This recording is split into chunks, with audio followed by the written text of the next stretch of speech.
Thank you for joining us. I'm Amanda Conger, the Executive Director of the Cabinet Makers Association.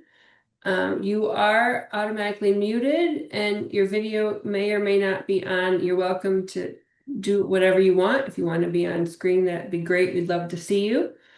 We have a smaller group today, I think, so we might be able to do a lot more Q&A, which will be great. Just give us a few more minutes to get people logged in and we'll get started. Fantastic.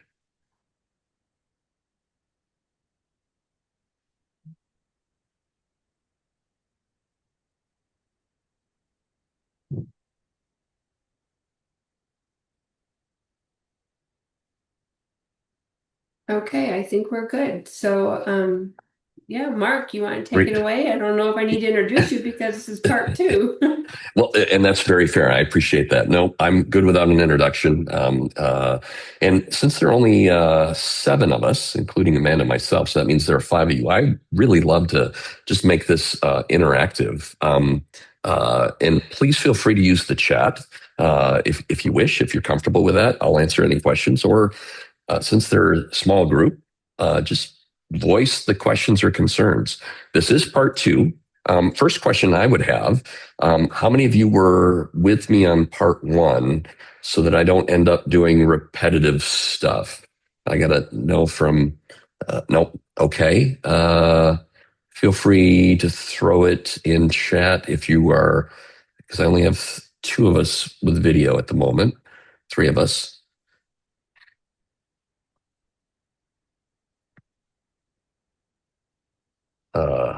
Okay. All right. I got one and one. Stephen, you were here for part one. Okay. Um, well, I would love to have you guys make this interactive. I have 60 some, 70 some odd slides that I can go through. Happy to go through some of the the previous information if that's important. Let me just start with the purpose slide where we were here back in January, and it's really how do we think through and interpret the numbers? How do we benchmark? How do we? Oops, sorry, wrong screen. There we go. I have two screens up of the slide deck, so I'm going to get rid of that screen set so I don't make that mistake. Oh, that's a great mistake, Mark. You guys are like, really? Did you just do that? And yes, I just did. I clicked out of the presentation. So give me 1 second here, you all. Hopefully that was funny for you. CMA, know your numbers. There we go. Let's get this back up and running. Start the slideshow again from start. Tell me if you can see that. Amanda, is it still sharing? All right, fantastic. All right, I'm going to just, though, move this out of the way. All right. So I want to make sure that we're thinking about how to think through the numbers, how to look at benchmarking data, how to translate financial information and get prepared from the perspective of your organization for what's coming in the future. And so last time we got together, we spent some time looking at, and I'll just do a real quick recap. What's some of the survey data that we're looking at? How does that compare to the U.S. and Canada? How many people were in the survey? What does EBITDA look like? What does an average size organization look like?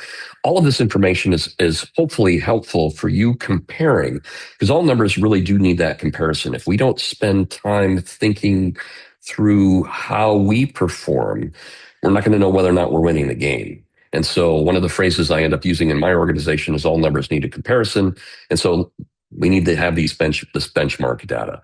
And so there's the summary data in terms of the IIBT, the survey that I'm referring to, which is out right now if you guys wish to participate. Let's look at some of the results just real quick. And so if we look at it with the number of respondents and we just drive down to a contribution margin, not the gross margin, but prior to the gross margin, a contribution margin, because I think most of us have businesses that are focused on the variable nature of what we do.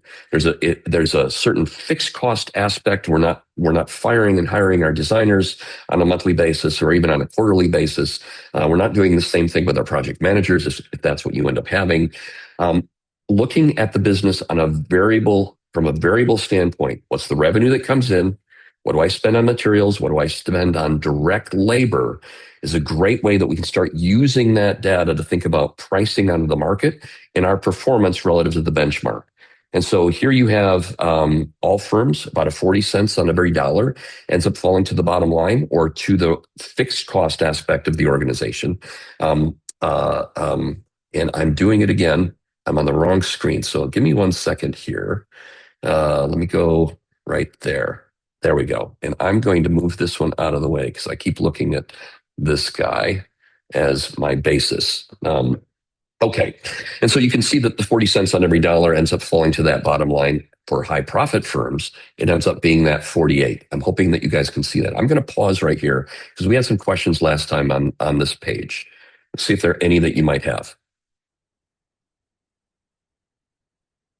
All right, I'm going to keep pushing forward and we can look at year over year performance of what the data looked like in the prior year. Similar, however, the high profit firms nicely moved. And so that's absolutely fun to see that type of movement year over year. Tons of other data. You guys will get the full slide deck if you wish, if you are new. So you'll see some of the stuff in the front end, but I want to make sure that I get to some of the predictive stuff that I look at in terms of the ABI, the Architectural Billing Index, and also want to spend time saying, okay, given all of this, what do we end up doing in our business? Where do we fall? And how should we be thinking about our numbers relative to continuous improvement, planning, the whole 9 yards? And so this one, last time we got together, we spent a fair amount of time looking at just the residential segment. And I know that KCMA, there are some commercial folks, but mostly on the residential side. And you can see that with this market data, 25 companies in the US, about a 12% on the operating or the EBITDA, so earnings before interest, tax, depreciation, and amortization, kind of a proxy for cash flow. And so 12 cents on every dollar coming through on the EBITDA line. I'm going to pause here. You guys might have any, yeah, let me get rid of the thank you for that. I'm on the second screen. There we go. I am going to get rid of my Outlook so that doesn't pop up anymore. There we go. Thank you, Stephen. And I'm not looking at that second screen that I'm showing you guys. Any comments, thoughts, questions?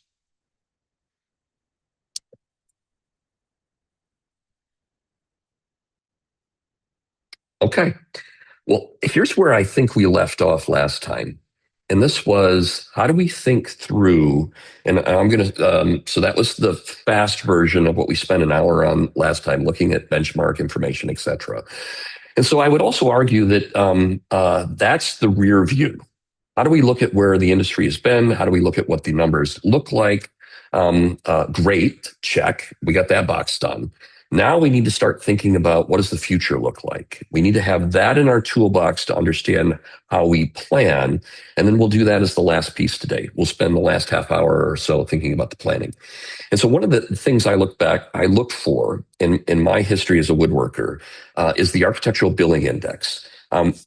If I could look upstream and try and figure out who's about to spend money and what does this look like, whether it's a designer, an interior designer, an architect, there is still a process of the owner, whether it's a homeowner or whether it's a commercial project or it's a high-end home, someone is making an interest and probably their first step is to talk to an architect.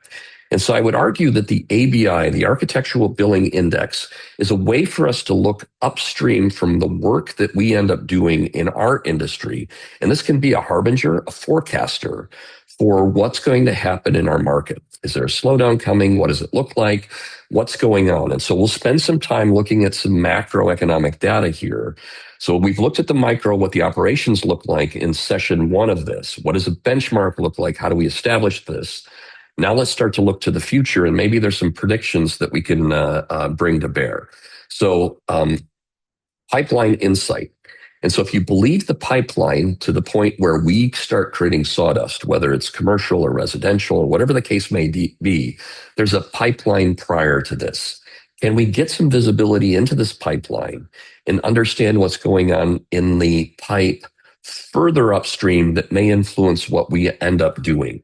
And so the ABI is a couple pieces. One, it's broken down into inquiries, what people, owners, are going to the architects to look at. It then ends up being signed contracts, and then finally the billing. And so those three nodes I have the data for, but the one that I like looking at is the billing index, because that's where the rubber meets the road.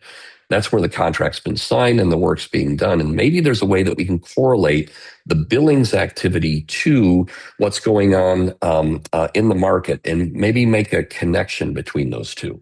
So let's spend a moment to look at the billings aspect. This goes back all the way to September of 2021.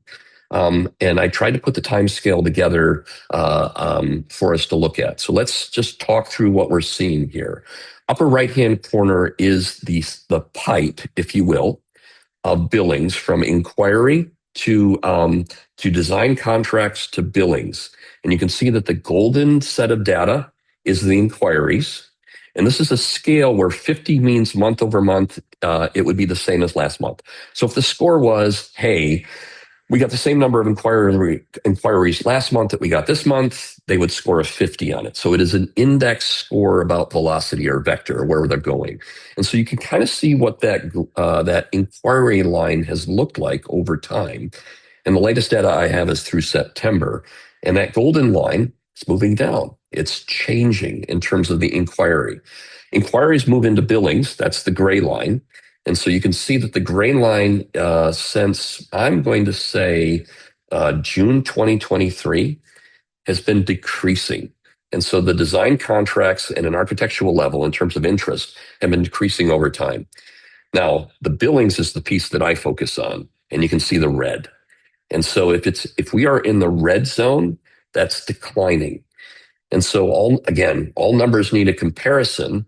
And so this is a composite from September 21 to March to September 25. But let's just advance forward here for a second and then even go further back and compare to COVID. So if you remember what happened during the COVID period of time, again, this might be a harbinger for what type of work that you're seeing coming forward. You can get a sense of what happens during COVID. And the interesting thing here, I would argue, as we start to compare to each and every one of these lines, point one, point two, I've already talked about that. Let's get to the billings piece. That should be item number 3. 1 second, I'm going to keep advancing. But here's what I want us to think about. If we look at the area under the curve for COVID and we compare it to the last 20 months, the area under the curve in the last 20 months has been equal to about 80% of the same area under the curve during COVID. And so I remind myself that something's coming. For this type of activity to not be occurring in the pipe, it's going to have an impact on sawdust and what we feel in our business. I'm like, okay, that's my theory. That's the hypothesis. Let's end up seeing if I can correlate this activity to something that's historical and use that as a predictive measure, if that makes sense. So there's the kind of point 6 here is if the area under the curve for COVID is a unit of measure of 100%, how do we think about the area that's been happening since the downturn, since, let's say, 23? Okay. If we start to dig deeper into the billing index and go, all right, what does this look like? The little dotted line that you see is the monthly numbers. What I've done is changed the monthly numbers into a 6-month moving average. And what I have on here also is the overlay of recessions.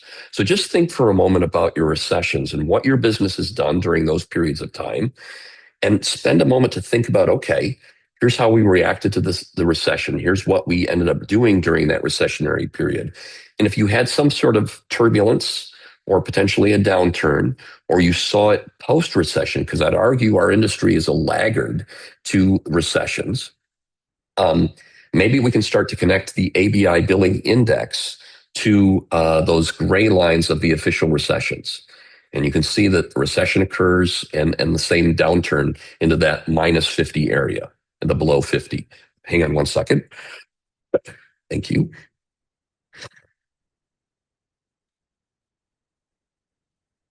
since all numbers need a comparison, I said a little bit ago, how do we take this data and look at it to see if it has a predictive measure to what's going on in the industry? And so with that, here's industry profitability from AWI, another industry association. And this is the one that I have 31 years worth of history. Sorry, I have a cold. There we go. And so, all right, I have this data. I have the ABI data. What can I do to kind of think through and maybe overlay? And so maybe what we do is let's start with the recessions. Let's overlay the recessions. This is interesting. When I put the gray bars on, there's something about industry profitability, the blue line on here, that seems to be correlated with recessions. This makes sense. ABI is correlated with recessions. Let's see if we can connect the two and do something interesting. And so I would argue that recessions are a leading indicator, and the ABI is also that same leading indicator. So let's just step through the math here for a second, and I'll do this from a visual perspective. So if we take this set of data and we look at our billings history, and now we merge the graphs. So let's just take a moment and look at the profitability and the ABI graph on the same scale. Okay, that's interesting. It's messy, but we put them on the exact same time scale. So the same time component. What if we take this graph, this ABI graph, and we index it by 18 months? What would happen then? And so what you're seeing right now is that indexation. We're moving the ABI graph to a spot that's 18 months prior to the profitability of the industry. And so it's like, okay, there's not a bad correlation there. ABI may be a predictor of what's going to happen. And so as we then think out what's happening in the industry in terms of profitability, in generally the woodworking industry, there is movement on the ABI that's headed in the wrong direction. And so what do we predict that's going to be the profitability? Do I think that it's going to be zero? No. Do I think that it's going to move in a downward direction because of this? Potentially, yes. I actually do, given the strength of the correlation between the ABI and the woodworking industry profitability that I have. I'm going to pause here. Hopefully that made sense. So session one was about what does benchmark data look like? Happy to deep dive there if you guys wish. What we've talked about thus far is the predictive aspect of where the industry is going to head. So looking at the future. I'm going to pause. Any questions, feel free to throw them in chat.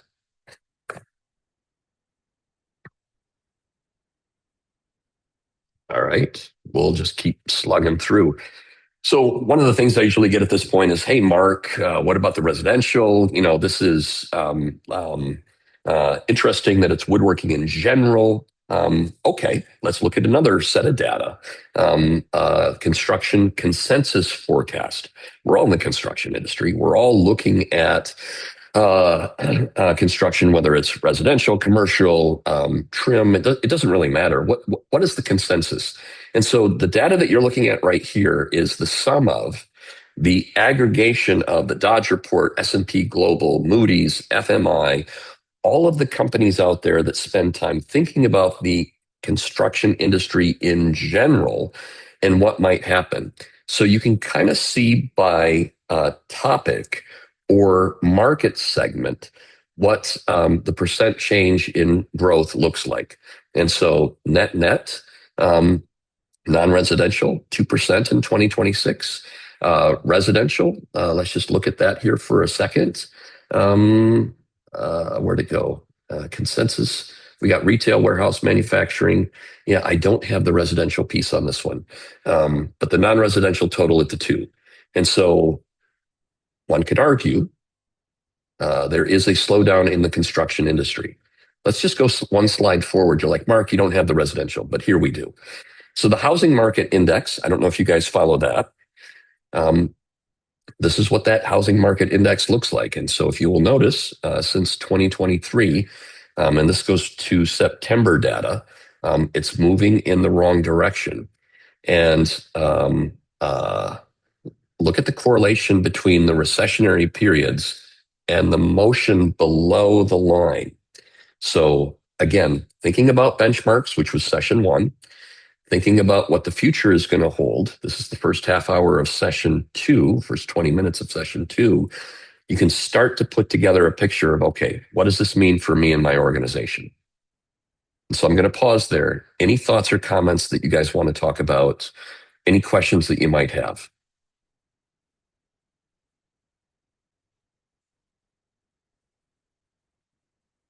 Okay, let's chat a little bit about, okay, what do you do with this data?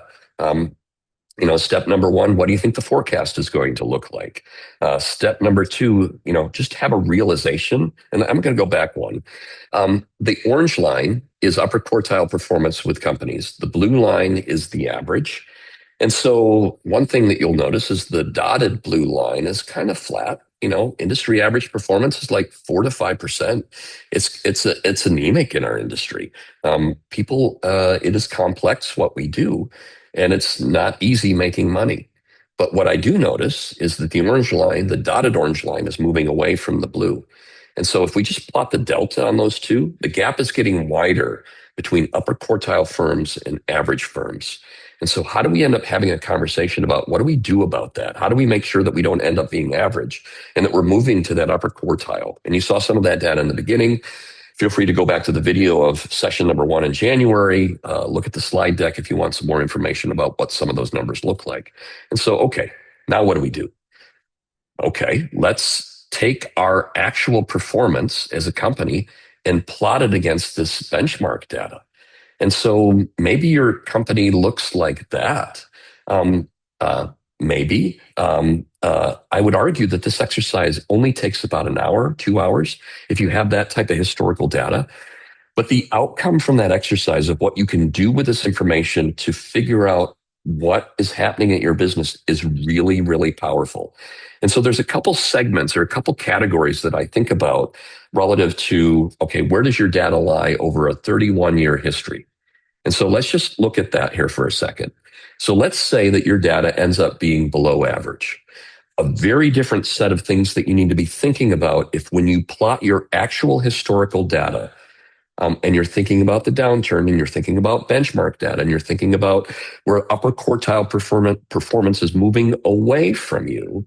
If you are in this red zone, historically, are the next steps that you should be thinking about. It's very specific. The prescription and the detail of what you need to be addressing is called out. One, I would say industry pressure is coming. A downturn is around the corner. If architects aren't producing the product that we need in order to build, it is going to come through our pipe eventually. It has to. It has to. One, I would argue you need to do triage. So that's point number one. Point number two, you need to do triage. Take the data from session one, look at and figure out where you're missing. Are you missing on materials? And I'll just go back and spend a moment here. Hang on one second. And I'll just walk through exactly what that might look like. And so if I'm going to go to this page here, I'm going to pick on residential in the US. And so as you're thinking about your profitability and you're not at 12 points, and maybe you're at 3 or 4, you're in that lower half. Where am I missing? Hey, guess what, Mark? I'm not spending 25 cents of every dollar in materials. I'm spending 30 or 32. That's an area for continuous improvement. So you have the ability to use that column of residential or whatever case you are, whatever category you fall into, and compare that to your actual performance to look at what you need to be working on. You have to do that type of analysis to figure out what to fix. And oh, by the way, I would argue it's timely because if you don't fix it and there is another downturn, are you still going to be in business? And so by definition, 50% of the industry is in this red zone. And so let me go one more and spend time on triage. Does it make sense? And I'll say one other thing. Income statements don't get me through a recession, balance sheets do. And what you've stored away, what you have on your balance sheet in terms of if anyone in the room is a finance person, Make sure that you are looking at your balance sheet if you believe me that a downturn is coming, because your balance sheet status is going to end up telling me how well you're going to get through this recession. You cannot charge enough to get through a recession typically. You cannot use your income statement to get through it if you're on that lower half of the curve and you're basically below a 4%. We do have some other tools if you're kind of curious, like the cash to cash calculator, what it looks like. We do have some other education. Cash is king. We have a whole webinar series on that if you're worried about cash flow. Please, please, please, if you're in that category and you believe a downturn's coming, you need to have a conversation with a professional. And even to the extent, there's this concept out there called the Altman Z-score, that if you enter some of your information in that formula, it will tell you the probability of bankruptcy in the next 12 months. Not that anyone in that room needs that, but it's a great way to maybe have a wake-up call. Any questions on this one before I move to, hey, Mark, we're just average?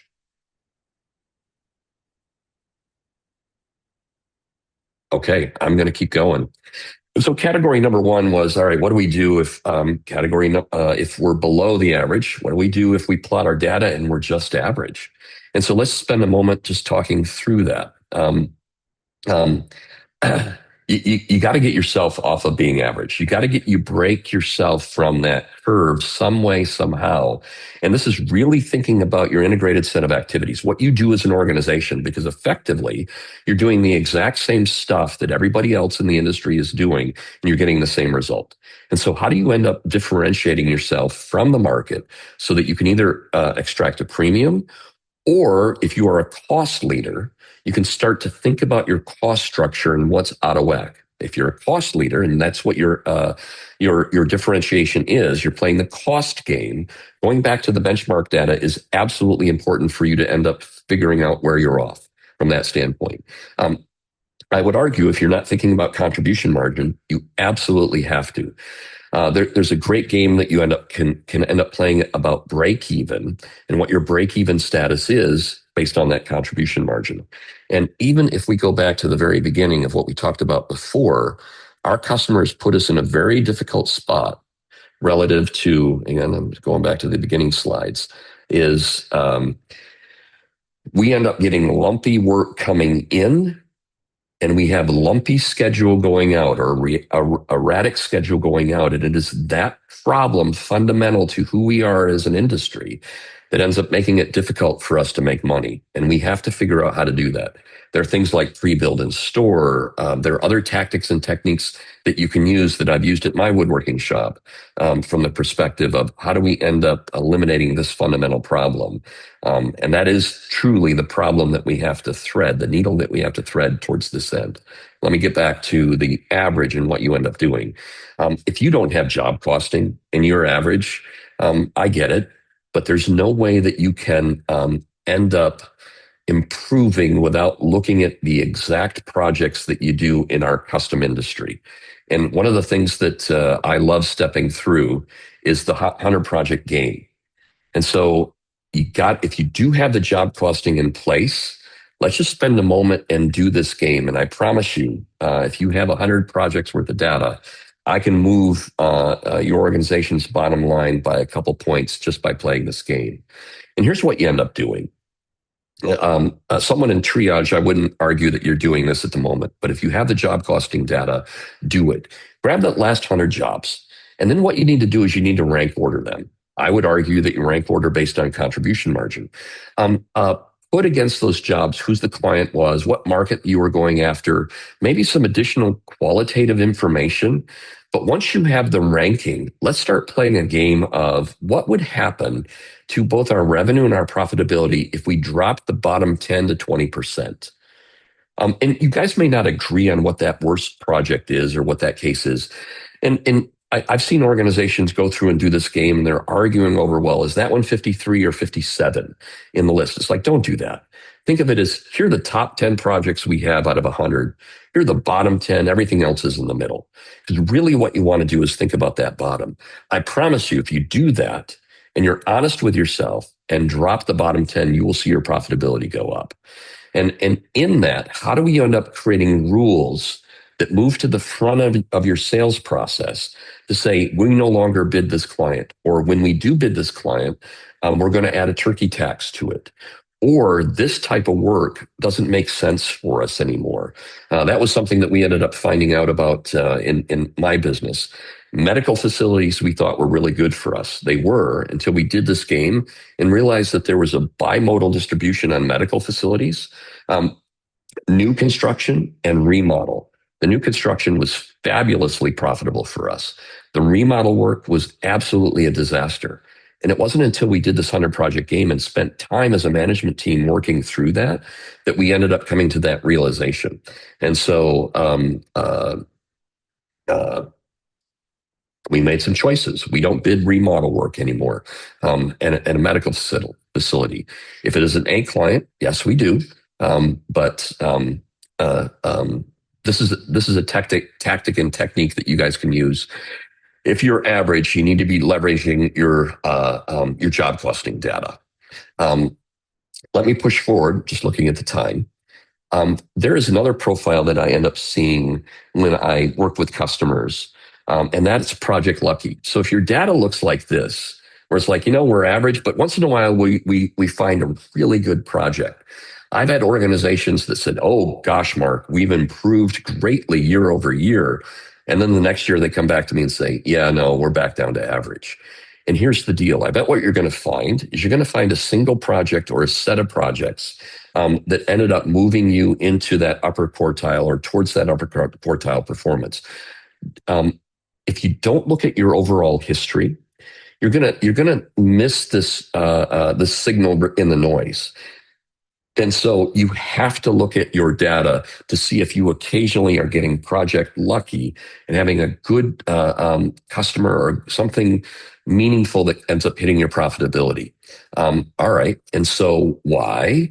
It might be a mix issue. It could be customer. It could be you really filled your plane well. We can talk about the whole filling the plane concept if you wish. And that gets where the fixed cost of your organization is really critical to thinking about it as a plane.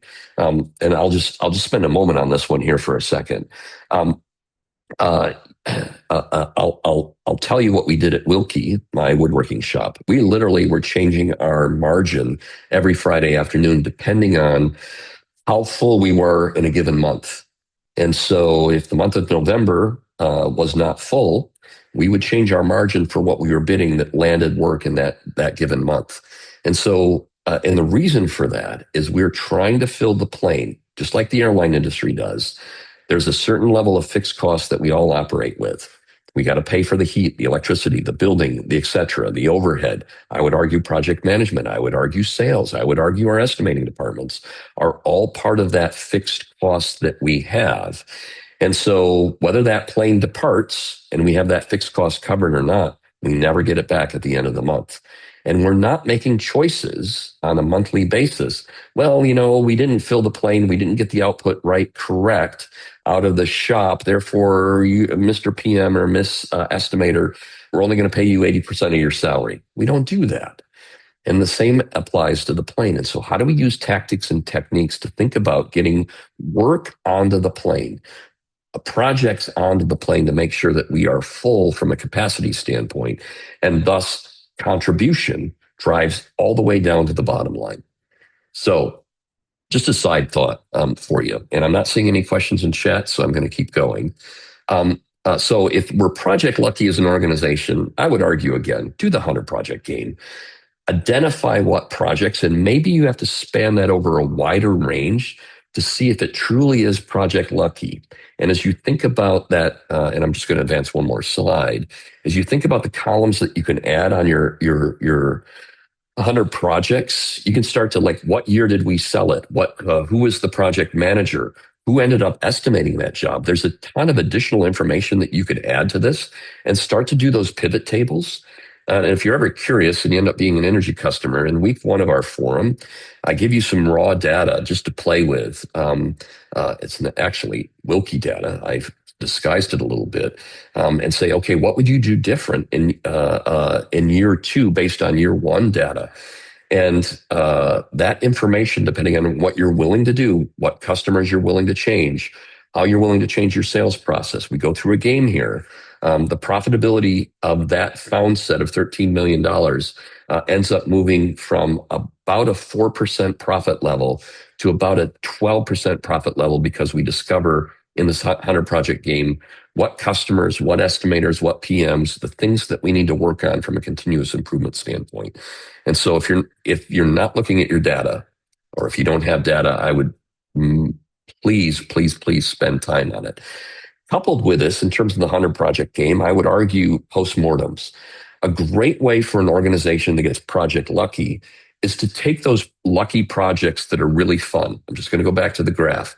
Those projects that we've done really well on and do a postmortem. Most of us spend time thinking about postmortems in terms of things that went wrong. This is your opportunity for you to say, all right, what went right? And how do we get more of that? How do we find more of that either in our market, in our selection criteria, in our customer selection, in our project selection? It doesn't really matter, but spend the time doing that postmortem in your organization and learning. Take and hit the pause button. Most organizations don't do that vis-a-vis a postmortem. Now, the last thing that I'm going to chat about on this one is you're going to find out some data in that 100 project game and your postmortems that you're not going to like. You are going to have to make choices about customers. And this is the number one that I end up hearing. Well, they've been a customer with us forever, Mark. Okay. Why don't you just write them a check, get over the pain and find a better customer that you can work with, because you basically are writing a check every time you do a job with them. That realization, that understanding of the data in the real world is hard for humans. It is hard for us to make some of these changes, to put a turkey tax on a customer that we've been working with forever. But if they aren't profitable for you as a company, you have to face the data and make sure that you begin to make decisions that are data driven. You have to move in that direction. Okay, no questions. I'm going to keep pushing forward. All right, what happens if you're above average? Great. I love this. Congratulations. You are one of the top 50% in the country. Good job. I would argue that your activities are probably integrated. You're doing some cool stuff, whether it's sales, connecting to project management, doing a really good, perfect release to your shop floor, or you have a strong connection between the shop floor, your fabrication, and your installation aspect. If so, keep going. Reinforce what you're doing. I would argue that looking at the analysis and looking at the benchmark data at the front end of what we talked about in session one, happy to go back to it. There are things that you can still dial in on and learn by doing that comparison, that benchmark data. So please look at that, because I would argue if you're between upper quartile and average, there's still some areas department wise that you need to focus on. And so whether it's material expense or installation, or hey, our contribution margin is really rock solid. We're at a 48%, but my fixed cost is eating up most of that. Well, you know what? That tells me it's a filling the plane problem. If you're getting work through the shop with a high contribution margin, but your fixed cost is high, you're having a lot of slippage potentially with your customer base. And so how do we get that to stick would be the number one issue that you might need to work on to move it to the next level. Okay. Any questions? I'm looking at chat. Nope, we're still good. Fantastic. All right. Hey, Mark, when we plot our data, we are upper quartile, baby. Congratulations. You are in the top 25%. I don't have much to talk to you about other than this is the question that I usually ask. Why? You need to be able to explain to me why you're in that level, why you're consistently in that level. And I would argue that it's your strategy. It's you all being as an organization being strategic. And having your process very much codified. You know exactly what you're doing. And so strategy is an integrated set of activities that positions a firm within an industry for superior returns. And so you are producing that superior return set. You're in the same industry as the rest of us. and it's about your position. We have figured out our niche and we're doing it extremely well. And so I know of organizations that are consistently performing in that 18 to 25% EBITDA range year over year. And honestly, that's what Google and some of the software firms are doing. And so when we pine for our industry kind of is not the best in the world, there are companies out there that are knocking the cover off the ball doing this. And I can talk to you if you wish about what those good companies look like relative to high profit and continuing to be in that upper quartile. So I'm going to pause there and move to Q&A. Any questions that you guys have? I know this is a small group, but anything that you guys want to ask about, I'm very happy to talk about regional data. I'm happy to talk about concentration of mill workers, sectors, what sectors are doing what where. Um, we can talk about the federal funds forecast. We can talk about whatever you would like. Um, benchmark data for those that didn't come to session one.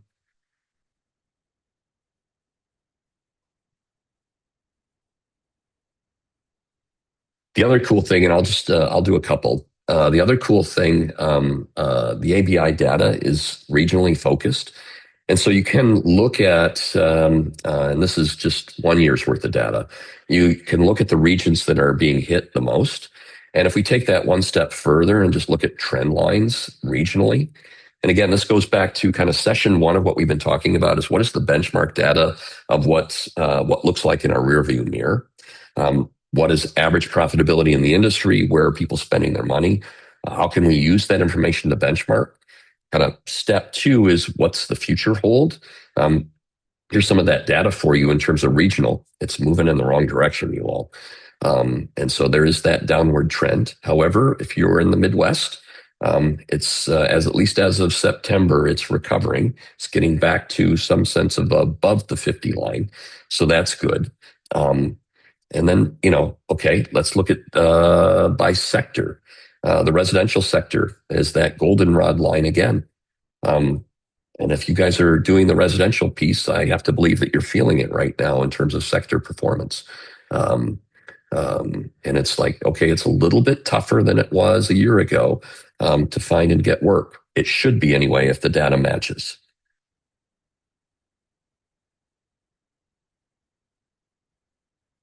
Any questions, you all? Michael, how are you doing, young man?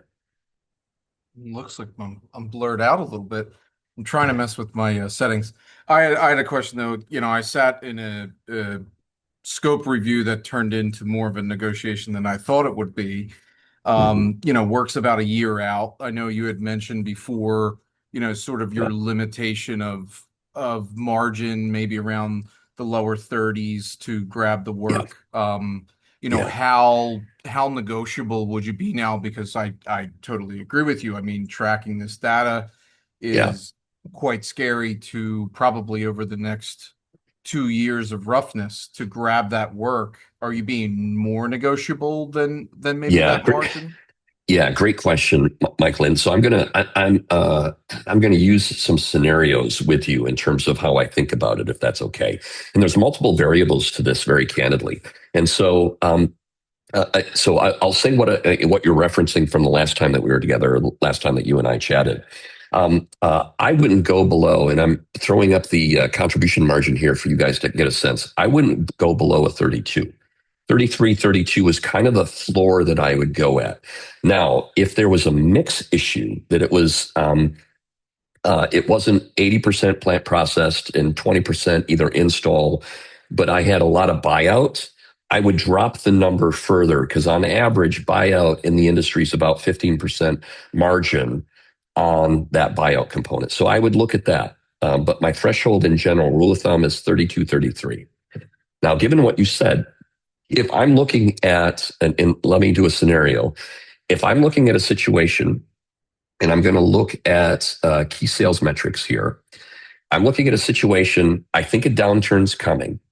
I think it's going to be harder to sell.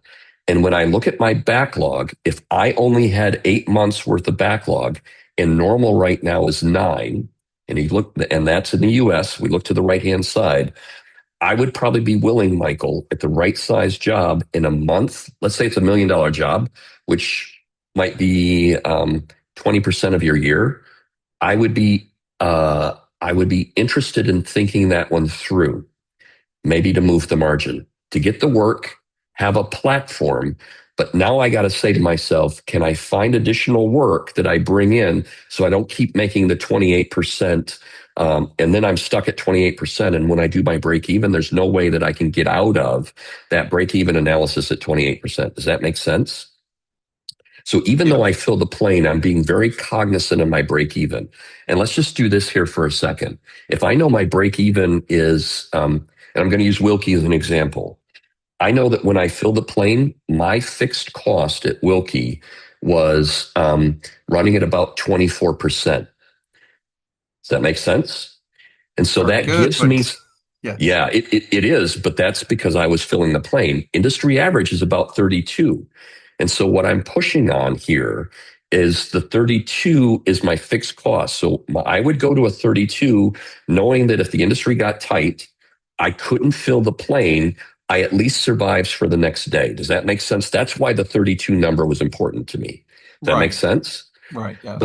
But I'm trying, I don't know enough of what your backlog looks like to say, yep, this is a big job. I might go to a 28 and I got some other stuff on my forecaster that's going to land that I think I'm going to negotiate at a 37 or a 36 or a 41. Okay, same time frame, layer it in.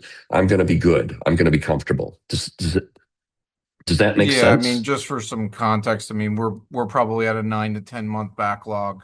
We're looking at, Okay. deliverables starting in the next 12 months for that project, and we're completely open, pretty much. But the one thing that we're sort of scared about is the amount of work we would land with one client, Yeah. could end up Yeah. being a large percentage. And Yeah. like you talked about, we have a lot of other opportunities we're talking about during that time period is like maybe we're not being as negotiable because we do have other things that we're looking at during that time. Yeah, that's a great question. Because if your forecaster is like, "Hey, if we don't get this one, I'm okay," I might not be willing. So, what I might end up saying to the customer, again, depending on what you're willing to negotiate, is try and get pre-build and store in there heavily. Hey, customer, I know that we want to negotiate, but I need to have this as pre-build and store, and that allows you to then move it around and fill the plane, if that makes sense, Michael. The other thing that you could think about in terms of negotiation, if you don't want to have all your eggs in one basket with that client, is there a way that this project breaks up? And is there some way that you could say, hey, tell you what, this portion of the job, I know that you have us and somebody else that you're competing against. Maybe you need to divide it up into two, and you just like do the Inception movie and give them that idea so that you're getting less percent, but a better margin maybe, and let them go focus on the beat up on somebody else maybe. Do you understand what I'm saying? Is there a way to have your cake It and eat was it like you too? were in the room. I mean, that's what the discussion ended up being is we were more wanting to take the back end work that was further out, at a higher Yeah, margin there and you go. let the competition eat up the front end that's going to be brutal. Yeah, there you go. And so did the customer respond well to that? Yes, because they're the same customer that they're concerned about us performing on the job during that same time Great. period. Great. And then what you've just done is you've kind of eliminated your competition to some extent on that second half, because now the customer's going, okay, I'm going to break this up. But they're not going to go back out to bid more than likely on, on those two packages. Hopefully you have enough time in the red zone that the decision has to be like soon as they go, oh, let's go back out to market on two packages. Hopefully that doesn't They happen to you, said Mike. Monday, so maybe by the end of next week at the earliest, I would Okay. say. Okay. Perfect. Was that helpful a little bit, Michael? I'm not, there are a lot of Yeah, variables to just I this. would say, more newer territory. I mean, I'm used to negotiating projects that are maybe 4 or 5 months out, and trying Yeah. to negotiate something that's 14 months out is a little bit different. But it's Yeah. good because that's the trajectory we're running in. Yeah. And here's one of the tactics that I ended up using, just especially as you get a little, feel like you're getting tight on a project that has some time out. if it has repetitive work, or at least something that you think might be slightly repetitive, or repetitive aspects to it, and you and I can talk about this offline if you wish. What I've done with the organization in the past is kind of challenge them. Okay, we took this project at X as a margin. How can we get creative here? And we have some time to think this through because of the delivery. How do we get creative about engineering and designing these products so that we can get move the margin and add an extra 2 points on top of? I always challenge the organization that if we sold our ECM, our estimated contribution margin, let's say was 38, I always challenge them to add 2 points and move it to a 40, and our actual contribution needed to be at that 40 level. So whether that's material purchases, PM, the engineering aspect of what we do, or even on the shop floor and us putting cells together to build repetitive stuff, with pneumatic clamps, etc. I would challenge our guys to think about it. Depends on the project demographics of what the project requires. But anyway, sorry. There's some margin moving on the back. Sarah, I think waving your hand. Was that a question or no? No. How do you stay in high priority with projects that might be far out? Yeah. When you say high priority, could you just explain how do you stay focused on them that are far out? Maybe that's the question. Right, like Michael just mentioned, that most of the work that he does is negotiation. So Yeah. my question is, how do you stay competitive in an industry where everyone's offering the same thing? Yeah. Well, my argument, Sarah, is you got to figure out how to offer something different, very candidly. And so I am going to tell you what, I'm going to end this show. And let's see if I can bring up something real quick for you. Give me 1 second here. And maybe I can answer it with a visual. Go to more. And let's go. We're going to type in Beacon Library. There we go. Distribution copy. And let me do share screen. So this is not going to be applicable for everybody. And so please forgive me. You have to, you're going to have to take this and apply it to your business. But Sarah, what you've just talked about is how do you end up being unique to your customer and leveraging that uniqueness. So my woodworking shop was on the commercial side. And so some of the stuff that we ended up doing, and I'll just show you a photo of it, was things like this. So that auditorium is what we ended up doing. So that was like a $5 million project in Washington, D.C. And so we're doing big commercial work, but this tactic applies regardless of what you do and what industry you're in, I would argue. And so what we saw in the project, and we do this up front before we close the deal, and let me just give you a sense here. We saw that the customer had a problem. And that where my cursor is, that's a reception desk. That gives you a scale of what this wood wall looks like with fins. These fins are about 12, 14 inches wide. And so how did we change the conversation with the customer and be unique?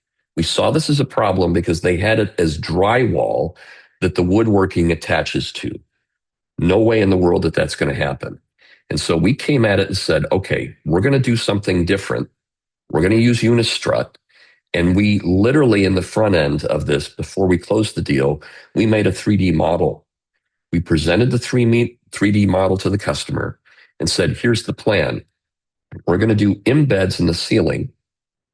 Those embeds are going to take the load. We're going to end up from those loads using rods to hang this. You're going to get rid of completely the drywall. And in getting rid of the drywall, you're going to save money, client. And oh, by the way, we've done this before. Here's some examples of what we've done. And so, yes, we've even done the calculation for the loads and the embed calculation for the concrete. The point being is we've started to take the problem that existed and go asymmetric. Now think about every other customer that's out there that's or a competitor that's responding to this customer and saying, "Yep, we bid exactly what you said." No, we're now unique, and we're explaining a problem to them. Like, hey, Sparky's not going to put the lighting in the exact same spot. So we're going to build a form and put it on the floor so that we have our landing spot for this wall. And in doing that, coupled with now we're going to put puzzle pieces on the floor, and I'll just go to that. That gets us to the point that we've pre-engineered this whole system for them and solved the problem. Now, I don't share this with them, months before they give the award. We do it days before they decide. But the point is, this isn't norm to what any of my other competitors would do. And we won the job very candidly because we were unique and solved the problem. So how do you figure out, and this is a whole nother set of webinars that I have, how do you figure out how to be unique and present that up front and select customers that this is the type of problem that you look for? At Wilkie, we had 3 legs on our stool. We looked for clients that were a perfect match, our ICP. We looked for geography where we could go to that had enough of this type of work. And then we looked for project demographics. What's the work that fits us? And when we started, Sarah, it was the 100 project game that caused us to say, ooh, this type of work we do really well at. This type of work we don't. How do we find more of the good stuff? And it was over time that we evolved into this whole integrated set of activities and a process that always kept us in that, very high profit level on an annual basis. I know that is a very short version of the answer. And you're smiling. Go for it. You got a follow-on question, young lady, please. No? Well, I'm also looking at the time. Yeah. So I appreciate it. Yeah, no. There's a whole conversation about how you end up doing that, but you got to start with knowing what you're good at, I would argue. And so if you think as you as an organization are, and I'm not implying that if you think you're average, then you're probably doing average stuff. For me, it starts in the front end. How do you make sure that you know what do we do that's unique? What are customers willing to pay us more for? Or what can we do where the cost structure is less? Either way, and that's the 100 project game to begin with. That's going to tell you what you guys are good at. And here's the beauty of it, Sarah. What Wilkie's good at is not the same type of work that your company might be good at or anyone else on this call. And so there's enough work out there in the $20 billion worth of woodwork construction for us all to find our niche. We just have to find that niche. And it may be a geographic problem. It's a hard problem to solve, but it's solvable. Does that make sense? Okay, I'm trying to give you hope. I know. I'm so sorry. All right. Yeah, maybe if you guys wish, I'm happy to either do another webinar on just that topic, or Sarah, if you want, send me an email and would be happy to chat with you specifically about this, what you do next, if you wish. So, well, I think I have a minute left. Hopefully that was helpful in some way, fashion, and form. I know that we diverged a little bit, and I pulled up another PowerPoint presentation. And oh, by the way, this was, I think, from 2017. Is it dated? Yeah, it's not dated, but I think this was a 17 project. So, roughly 8-9 years ago. So we've been playing this game for a long time, being unique in our integrated set of activities. So. Great. Thank you very much, Mark. And thank you everyone for the questions. Thank you for joining us. I will send the link and the presentation and the slides to you within the next couple of days. So fantastic, you all. Thanks for joining us. See you next time. Thank you.